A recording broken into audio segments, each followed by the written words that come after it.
Hello，大家好，我是陈大。那今天要带大家来看一下木地板加这个高密度的保丽龙。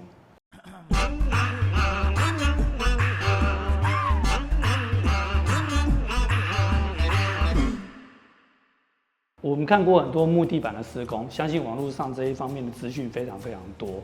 好，那我们今天要来看一些比较不一样的。因为木地板大家都觉得它好像很简单，没有什么技术可言。其实一个好的木地板要完成它是需要非常丰富的经验，包含钉子的打法、边边的收尾，然后要怎么样才会没有声音，那可能不是大家想的这么简单。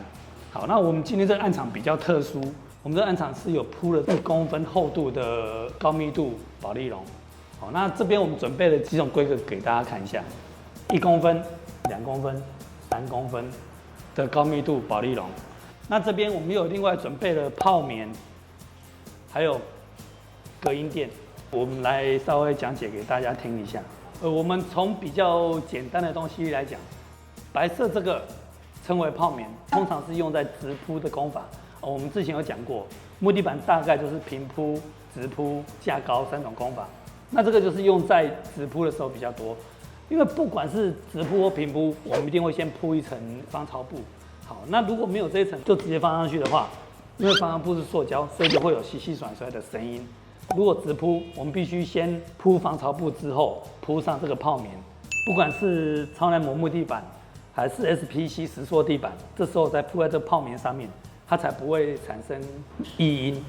那我们现在看到这个是目前最多人使用的隔音垫，厚度大概2 mm 左右，通常就是一样，防潮布铺完，他们称为静音垫，放上去之后，如果有直铺，假设这是4分夹板，直铺上去，然后才是木地板。好，这是目前木地板最多人使用的方式。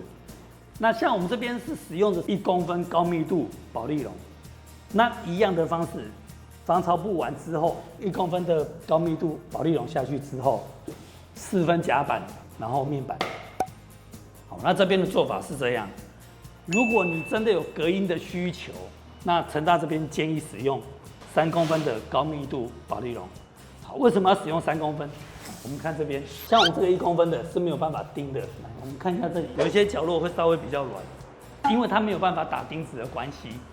好，那如果我们是使用3公分的高密度保丽龙，它的好处是第一个，它的厚度比较厚，当然它的静音效果就更好。第二个是，如果你是用3公分的高密度保丽龙，这时候师傅就有办法在旁边用一根柳暗脚材，因为厚度是一样的，高密度保丽龙靠上去之后，假设这是4分夹板，这时候我们在旁边就可以打钉子，旁边就会很扎实。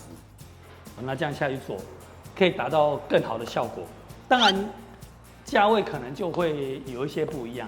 如果你决定使用这种高密度保丽龙来降噪的话，那还是有一些细节要注意。假设你用的是3公分，那你平铺的话，我还有一块4分夹板，大概1.2公分，再加上面板0.9公分，夹板跟面板的部分就大概2.1公分，再加上这一块3公分的高密度保丽龙，它就会高达5.1公分。今天讲的这一些，不管1公分、2公分或3公分，或者是使用静音垫，这些都不属于正常的施工范围。那如果说你有这种隔音的需求，你要告诉我们，才有办法去帮你评估这些。有什么情况下我们不适用于这一种高密度保丽龙？SPC。那因为 SPC 目前普遍厚度在0.5到0.65公分左右，因为海绵本身它是有缓冲空间的 ，SPC 它过薄，所以它的这个榫会因为这样长震动导致它断裂，所以目前这种做法还不太适用在 SPC 上面。如果你要用这种高密度保丽龙又想要 SPC 的话，那你可能就是你的原始速地平整度要很好，然后再来铺这样子，可能断裂机会就会大幅降低。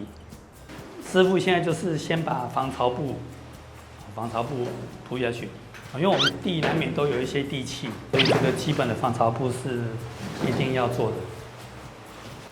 像这个我们就是一个很标准的做法，就是基本的防潮布。那现在在铺这个高密度的保丽龙。好，那把高密度的保丽龙先铺下去之后，我们等一下上面还会有一层4分夹板。其实这个是有一定的硬度。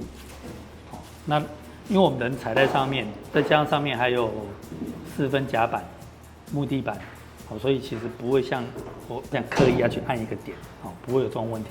它一定是一个大面积的受压，它就不会有凹陷的问题。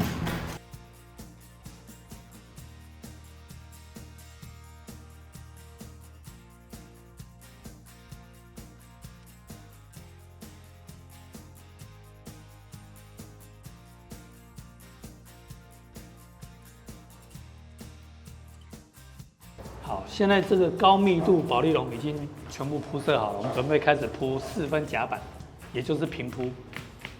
一进门的地方比较不适合小块的，所以我们会把半块补在中间这里，那这样就会形成一个胶钉的一个作用。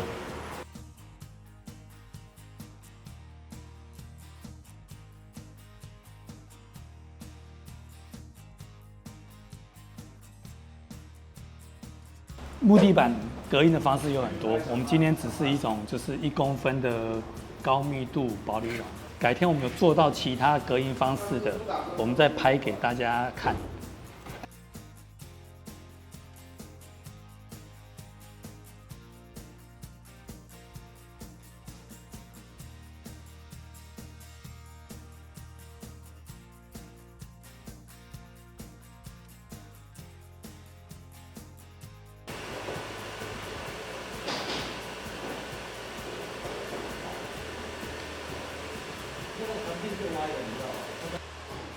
那因为我们这种做法是没有打钉子在地上的，然后完全都靠撑，互相撑，所以我们在旁边这个的板子一定要再吃胶，然后全部靠支撑的方式把它撑起来。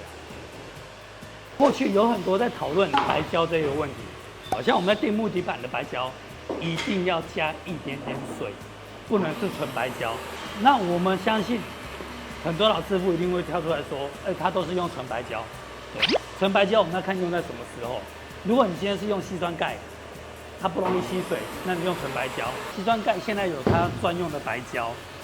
好，那为什么要加一些水下去搅拌均匀？是因为木板本身容易吸水。好，那我们加一点水下去搅拌，可以产生更好的水化作用。我们底板铺的方向跟面板的方向会是垂直的。好，那因为我们这样子可以靠这个面板互相拉扯的关系，就可以让它产生更好的拉着力。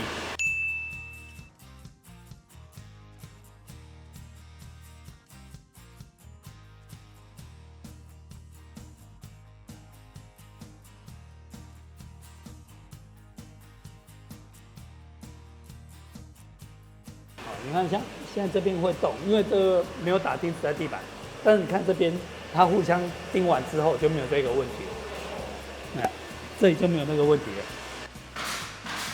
像我们这种底板是没有打钉子的，所以最旁边这一块就不能钉得太密合，不然这样子，因为下面是保丽龙，高密度保丽龙本身是有弹性的，这样到时候踩，这边会产生摩擦，然后很容易有声音。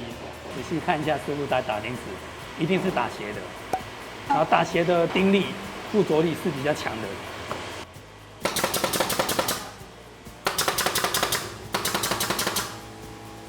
我们现在这边的地是不平的，因为这个没有整地，那我们就必须要靠互相拉扯的力量来把这边压下去。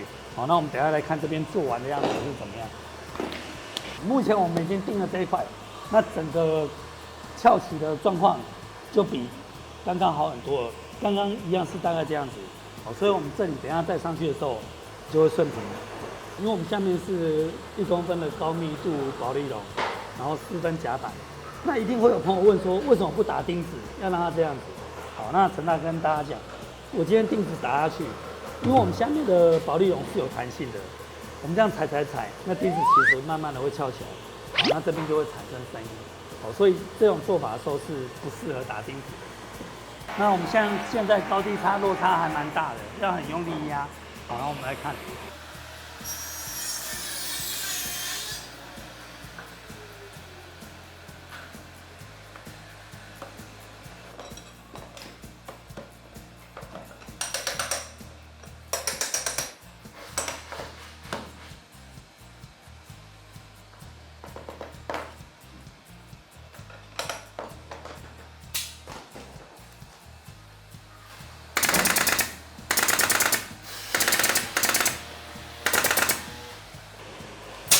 那目前状况就又好很多了。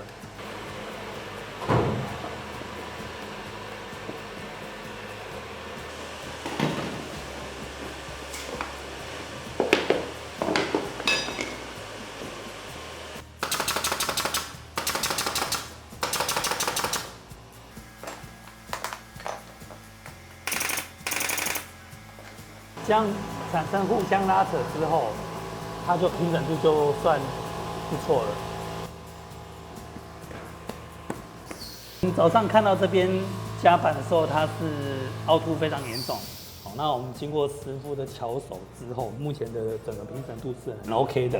啊，那陈大下去踩，完全没有任何问题。那我们在这个门的交界处有弄了一支 T 字形的收边条。那目前也都完成了。那我们现在整间的地板大概都钉好了，然后师傅再打上矽利康做一些收边的动作。那就有很多人问说，为什么我们木地板都是在油漆做完之后才钉？有几个原因。第一个，我们希望它不要被弄脏，这当然是一个很主要的原因。第二个，刚刚我们看到师傅在打矽利康，很多师傅打的是水性，那我们的师傅，我们都教他打中性。中性的水力控打了之后，油漆是漆不上去的，还要再另外的处理。所以很多师傅都是打水性的，因为水性漆才漆得上去。好，那我们这边如果说我们是油漆先做的话，我们就可以直接打中性的矽利康。差别在哪里？水性的容易龟裂，中性的比较不容易龟裂。以上就是高密度保丽龙，然后加上4分夹板、面板。平铺的木地板做法，如果你真的有隔音需求的话，那这是一个还不错的方式，你可以参考一下。好，我们是安心整合，希望我们的朋友记得帮我们按赞、订阅、分享，我们下次见，拜拜。